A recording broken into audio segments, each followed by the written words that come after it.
Baba Nkosi Makhosi dalwe into zonke khona emhlabeni ngaphansi komhlaba ngiyayikhetha inkosi yasePhakamile Manazaretha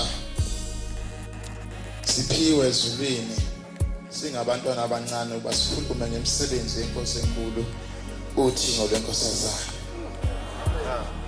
ngicela uNkulunkulu omkhulu wasePhakamile ube ngakimi ngibambe uvalo ngesaba indawo engenikiyo yashisa kakhulu kanti ngumntwana omncane Manazaretha kuningi esikwenzele inkosi yomusa noxolo nothando inkosi elikhuluma phakathi kwethu kumbe lisele kodwa singezwa ithi ilezi zinto ezisithupha uJehova uyazizona yebo ke eziyisikhombisa ziyisinengiso somphefumulo wakhe bese yazibala phakathi kwethu kungene ngapha phume ngapha kwathi ngomunye unyaka ezweni lobabamkhulu engihamba phakathi kwalo kwesinye sezigodi kusanjalo ekseni kuleyo umuntu ukujuliwe kokanye ukwaziwe yenzeke lento yenzeke ngihlanganisa amadoda amadala ngoba Nkosi yamakhosi nje usibekile singamakhosi ezizweni esiziphethe ithemba lokuphatha abantu bakho baba sithembele emadodeni amadala asebheke phambili angasenakho ukunqaphaza nokubheka lena le madoda abantu babulawa yini kwenze njani abe siyakhuluma lamadoda athi Nkosi asazi ngoba sesakwenza kulabade bekubambele ngaphambili kwahamba induna eyayihola isigodi yathi gibela ibhayisikili yabe seyikhutshwa yithe yaphuma ngaphambili yashayeka ngekhanda yadlula emhlabeni kodwa kusesakwenza singena siphuma kodwa hayi sekumele wahlala wena kwamo kanti uNkulunkulu usefuna ukusebenza imisebenzi yakhe yasezulwini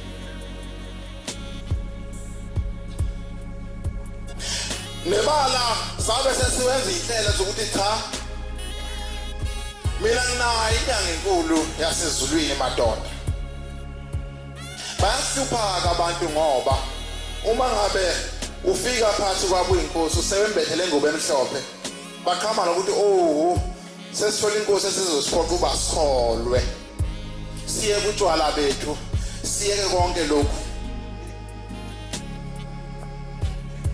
uzabe sezenziwa inhlelo ngase ngiphuthuma enkosini enkulu uthi ngolenkosazana baba phakathi kwesizwe abantu bayafa kodwa ngiyathola Nkosi yamakhosi ukuthi kwahamba induna yahamba ngenxaphephe yebhayisikili ngiyacela uNkulunkulu omkhulu wasePhakamile ukuba lo msebenzi wokuhlambulula nokugeza le nduna eyahamba ngale ngozi iphambi kwabantu uholo uwe Nkosi yamakhosi sabe sesikhipha isibusiso silwane sasezulwini ngasu amadoda eqinile ukuthi hayi na kanjani sekuphelele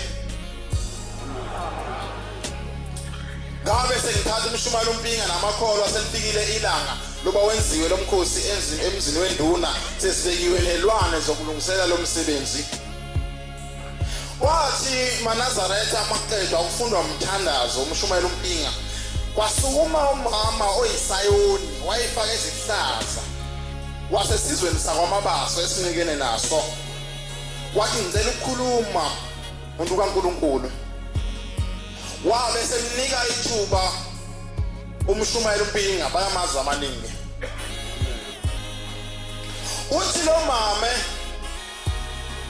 ngithunyiwe la kulomsebenzi naphakathi kwalesi sizwe uthe suku ngilelwe kuze kwayizinsuku ezimbili ngaphambi kokufikela usuku lwanamhlanje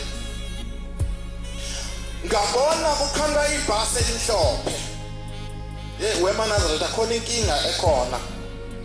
Uma ngabe la kulomuzi kuthiwa senza ukuthi wocela nawe inhliziyo yakho uba ivume wenze leyo nto uNkulunkulu athi asiyenze.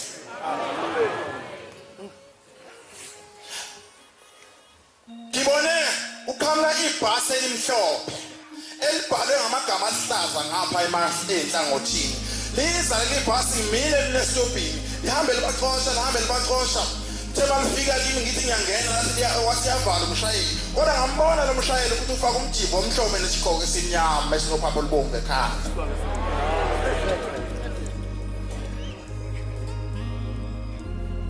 Uthi lo baba hamba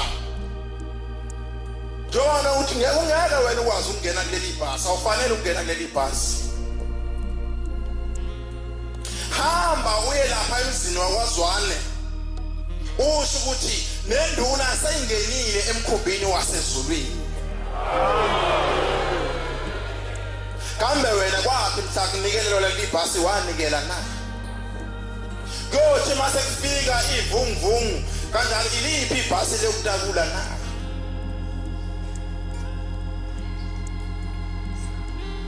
Yaphinda Manazaretha inkosi enkulu yasePhakameni ngehla intabeni zaseMshumayo bayazika abangakeli yalizwe sakhele nabo.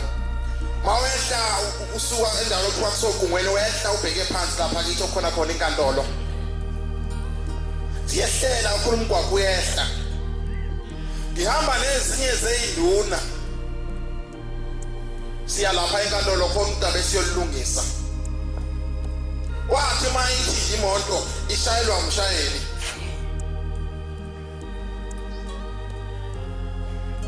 Ngamze babaza kakhulu. Sigcwele lapha emotweni imoto encane. Kwenze njani athi imoto ayisab break. Akufikanga Manazaretha into eziningi ngathi awushembe thingo lenkosazana. Sengihamba ngimncane kangaka nezingane zami zisencane kangaka zothi uyise wayenjani emhlabeni. Ungishiyela bani? Nkosi yamakhosi. Yehla lapho umfana eseyicontrol engazi uyicontrola kanjani kanti seyiphethe ingadlangadla yasezulwini. Yehla njalo Manazaretha yehla yinde kakhulu yantaba bayayazi abangakhona. Kodwa wayibamba ushembe uthingo lenkosazana yathi uthi caba baphansi. Umuntu uma ethukile into yokuqala nje manje esephumelele ufika ukuchitha amanzi. Saphuma sonke kwayilo wabheka le. Awu Manazaretha. uNkulunkulu akasiphi uthando. Ngiyakhumbula ngilanga sinomhlangano la eMaqadini. Uwawucelwe inkosi yamaqunu, ucele inkosi yamaqadi. Uthi inkosi yamaqadi njengosihlalo akuhlanganise samakhosi bekhona esigungayo ubaba kathi asemsize ngakho. Ubaba wayesemsini enkanda ngalonyaka. Sathi sahlezi Manazaretha sathi siyaqala lo mhlangano lesiqeda kuphuza amatiye.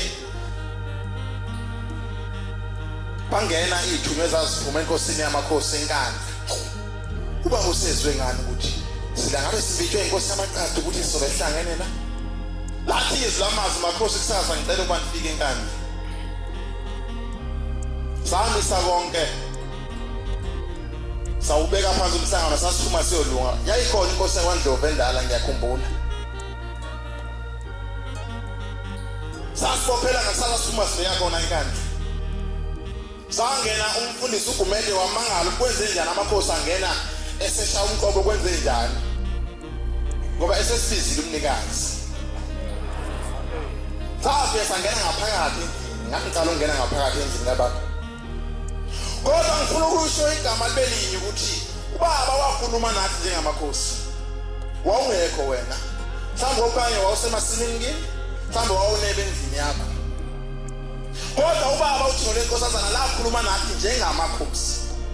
Sivalele endlini. Wawungekho kwawuswa ngonto kwatheka. Sabuya lapho. Hey Manazaretha. uNkulunkulu akasiphi ukukholwa.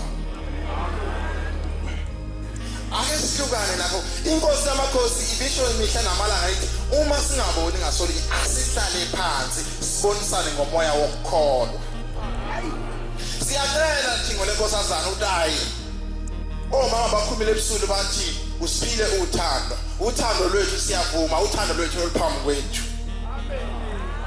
Siyacela nalabo abangaboni kahle hayi abayeke inkosi yethu iye phambili njengoba esho uJehova wethu wemkhosi. Ongenani abadovadove thina. Akhandwe thina ngabantu kuye uNkulunkulu aphilisa abantu bakhe. Yathi nje zakamkhize Nkosi ukube emhlabeni kwadalwa ukuthi imoto ikwazi ukudrive mawuthi ayephi ihambe iziyofika lapho ngabe ingozi azikho emgwaqeni. Kodwa ngoba imoto ishayela umuntu ngeke siphele ingozi somgwaqo. Ngoba umuntu uthi eyale ingqondele ithathe ibhekisale athathe imoto ayiphonse ehluthu. Siyabonga Nkosi yamakhosi nathi singabantwana abancane abakuthandayo Baba. Nesizwe zethu Baba othi asihambe phambi kwazo siyaphila Nkosi yamakhosi ngezwi lakho. Nkosi yamakhosi ubukhosi ngabe akusekho kube shemba ukho emhlabeni. Kodwa ubukhosi Nkosi yamakhosi bafika nawo vele ezulwini. Wasuwabeka amakhosi uNkulunkulu omkhulu wasekhwameni ukuba abe isandla sakho sokululeka laba bantu abangayimbathi ingubo emhlophe. Noma Nkosi yamakhosi inhliziyo zikhulu bengafuni ukulalela abanye babo. Siyacela Thixo omkhulu wasekhwameni ukuba ungene enhlizweni zabo balalele izwi lakho ngoba liwuphiye liwu-alpha no-omega lapha emhlabeni. Inkosi kusisele kuzwile.